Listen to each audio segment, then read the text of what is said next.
या बातमीपत्राचे प्रायोजक आहेत Pro Rich Look Skin and Hair studio. नमस्कार. पोलीस माझा न्यूजच्या बातमीपत्रात आपलं मनापासून स्वागत. पाहूयात काही विशेष घडामोडी. कोल्हापूरमधल्या कागलमध्ये गर्भलिंग निदान चाचणीचा पर्दाफाश करण्यात आलेला आहे. बिदरीतील श्रद्धा हॉस्पिटलवर छापा टाकण्यात आलाय. यामध्ये 2 डॉक्टरांसह एजंटला बेड्या ठोकण्यात आल्यात. डॉक्टर उत्तम सरदेसाईसह डॉक्टर युवराज पाटील, एजंट संभाजी शिंदे याला अटक करण्यात आली. तर स्थानिक गुन्हे अन्वेषण शाखेच्या पथकानं हा छापा टाकून अवैधरित्या गर्भलिंग निदान करणारे सोनोग्राफी ताब्यात घेण्यात आलेला आहे. काही किट आणि संशयास्पद औषधही हस्तगत करण्यात आलेली आहेत.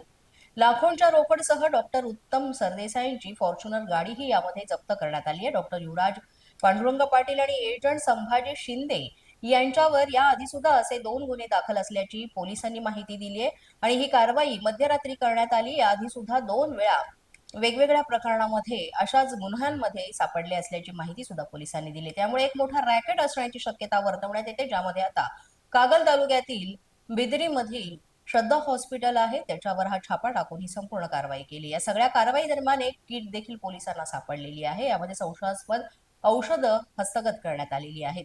विशेष म्हणजे या ठिकाणी जेव्हा छापा पडला त्यावेळेस लाखोंची रोकड असल्याची माहिती मिळालेली आहे. याचा पुढील तपास आता पोलीस करीत आहेत.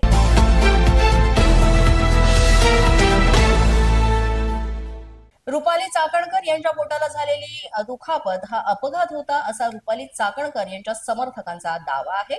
गाडीतून उतरत असताना त्यांचं बोट दरवाजात अडकल्यानं ही दुखापत झाली होती. पुण्याच्या धायरीतील चाकणकर यांच्या समर्थकांनी हा दावा केलेला आहे आणि सुषमा अंधारे यांनी जे फोटो दाखवले, ती घटना का घडलीये, कशी घडली ते आम्ही सगळे प्रत्यक्ष पाहिलेलं आहे. पण ते घटनेचा चुकीचा अर्थ करून अंधश्रद्धेमध्ये त्याचा प्रकार हा झालेला दाखवत आहेत आणि यामध्ये रुपाली चाकणकर यांच्यावर गंभीर स्वरूपाचे आरोप सुद्धा केले जात आहेत. हे अतिशय चुकीचं आहे असं समर्थकांनी म्हटलंय.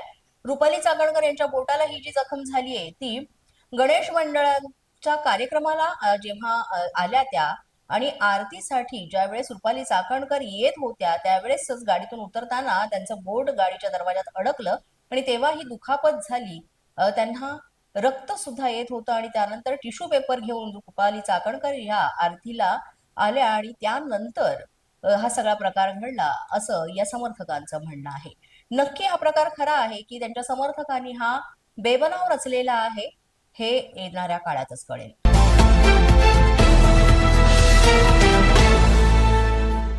नाशिकमधील भोंदू अशोक खरात प्रकरणामध्ये एक नवा खुलासा आता झालेला आहे. सिन्नरमधील मिरगावमध्ये ईशान्येश्वर मंदिर उभारण्याचं कारण आता समोर आलंय.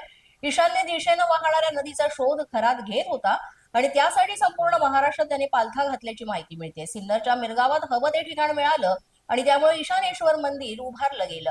मिरगावातील धार्मिक स्थळाच्या आड कथित साम्राज्य त्यानं उभं करायला सुरुवात केली आणि नाही नाही म्हणता करोडोची संपत्ती तिथे गोळा करण्यात आली. या मंदिराभोवती हळूहळू जमिनींची खरेदी जी आहे ती परिसरामध्ये करण्यात आली. आलिशान फार्म हाऊस सुद्धा उभारलं. यामध्ये मोठ्या प्रमाणात स्थानिक लोकांच्या जमिनी हडपल्याचे प्रकार सुद्धा समोर येत आहेत. अशोक खरात आता चांगलाच या प्रकरणांमध्ये अडकला असून रोज वेगवेगळे प्रकरण समोर येत आहेत. त्यामुळे येणाऱ्या काळामध्ये अशोक खरातला कशा प्रकारची शिक्षा होणार याकडे सर्वांचं लक्ष लागलंय.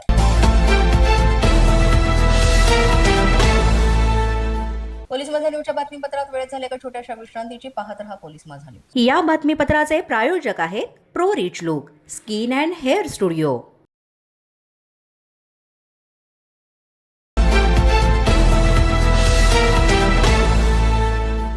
जालन्यामध्ये धक्कादायक प्रकार घडलेला आहे. जिल्हा परिषदेच्या प्राथमिक शाळेमध्ये विद्यार्थ्याला बेदम मारहाण करण्यात आली. दुसरीच्या वर्गातील विद्यार्थ्यालाही मारहाण करण्यात आली आहे.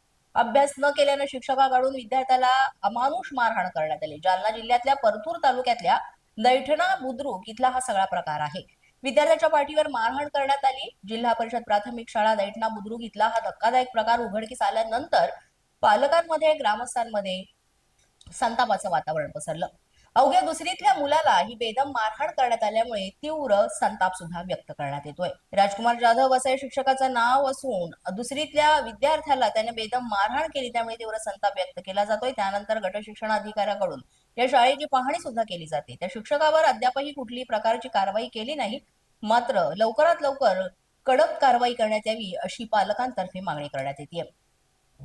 उल्हासनगरमध्ये धारदार शस्त्रानं तरुणावर हल्ला केल्याचा प्रकार घडलाय, तर दुसऱ्या ठिकाणी दगडानं ठेचून हत्या केल्याचा सुद्धा प्रकार घडलाय. पहिल्या गुन्ह्यामध्ये आरोपी विरोधात गुन्हा दाखल करण्यात आलाय. पोलिसांच्या विशेष पथकाकडून या प्रकरणाचा तपास सुरू करण्यात आलाय. उल्हासनगरमध्ये जुन्या वादातून हे जीवघेणे हल्ले जे आहेत ते दिवसेंदिवस वाढत चालले आहेत. मार्च 2026 मध्ये ताज्या घटनेतच कॅम्प 1 च्या शिवनेरी नगर भागामध्ये प्रवीण वर्मा या तरुणाची दगडानं ठेचून निर्दयीपणे हत्या करण्यात आली आहे. मनजित सिंग लवाना या तरुणावरही जुन्या वादातून धारदार शस्त्रानं हल्ला करण्यात आलाय. त्याचा सीसीटीव्ही व्हिडिओ समोर आलेला आहे. पोलिसांनी या प्रकरणी आरोपींना अटक केली असून हत्या प्रकरणाचा तपास सुरू आहे. अशा प्रकारच्या घटनांमुळे उल्हासनगर पूर्णतः हादरलाय.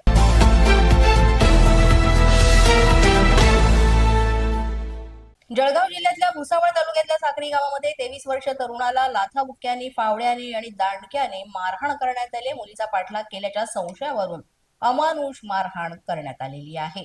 7 ते 8 जणांनी मिळून ही मारहाण केली. त्यानंतर विहिरीत ढकलून देऊन जीवे मारण्याची धमकीही देण्यात आली. त्याबरोबरच मध्यस्थी करण्यासाठी गेलेल्या पोलीस कर्मचाऱ्याला सुद्धा धक्काबुक्की करण्यात आल्याचा प्रकार इथे घडलेला आहे.